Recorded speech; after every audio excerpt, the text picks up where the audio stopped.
La propuesta metodológica que yo usé para el trabajo de investigación es el análisis comparativo. Lo que hice fue buscar noticias pues que tienen que ver con el tema de educación, noticias recientes, noticias que busqué en la revista Semana, en el periódico El Tiempo y en el portal Publímetro. Y pues la idea es que estas noticias pues me lleven a darle solución al problema que planteé de investigación en el trabajo. El problema tiene que ver con las dificultades que se generan en la práctica para la implementación de la educación en Colombia. El análisis lo hice entonces en 3 categorías. La primera, que tiene que ver con las dificultades logísticas para llevar a cabo los procesos educativos. Otra tiene que ver con las dificultades pedagógicas y otra tercera categoría que son las dificultades sociales. Las dificultades logísticas que encontré haciendo un análisis de las noticias pues tiene que ver sobre todo con asuntos de cobertura, ¿sí? En varias de las noticias plantean que solamente el 86% de los grupos étnicos de nuestro país tienen acceso a una educación de este tipo, una educación diferenciada. Y pues que eso se da pues porque hay una falta de financiación plena por parte del Estado colombiano, ¿cierto? En lo que tiene que ver con instituciones y pues también en personal docente, digamos, capacitado para este tipo de trabajo.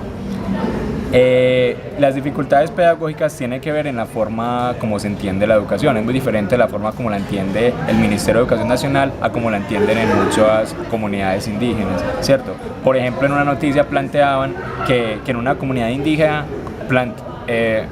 pues tenían como la propuesta de que la educación propia pues se saliera como de la escuela. Entonces decían como derribemos la escuela y pues salgamos a caminar por nuestro territorio, ¿cierto? Y eso va en contravía totalmente pues con lo que planteaba el Ministerio de Educación Nacional. Entonces es una de las problemáticas principales pues para la implementación de este tipo de proyectos.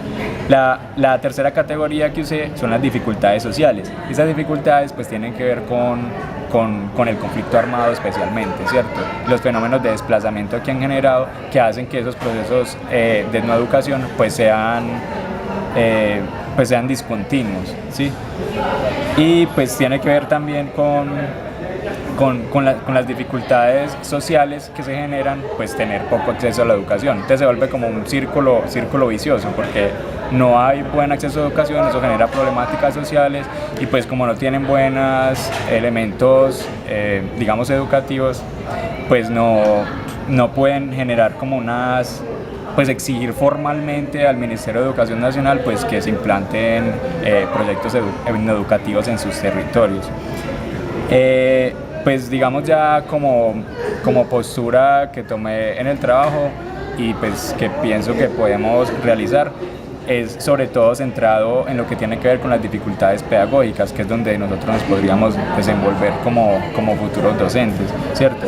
Pues nosotros como docentes, como profesionales de la educación, aunque el decreto 1278 diga lo contrario, pues podemos generar, digamos, muchas acciones y muchos debates argumentados alrededor de lo que tiene que ver con el tema educativo, ¿cierto? Con esas discusiones que planteaba ahorita que se generan sobre cómo entender la educación en este tipo de contextos, ¿sí?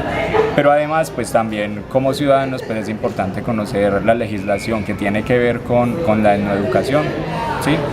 Para pues tratar de velar de que el Estado colombiano cumpla con su obligación histórica de garantizar la educación para todos los colombianos y además, sobre todo, entendiendo que en Colombia la educación es un derecho humano y fundamental. Gracias.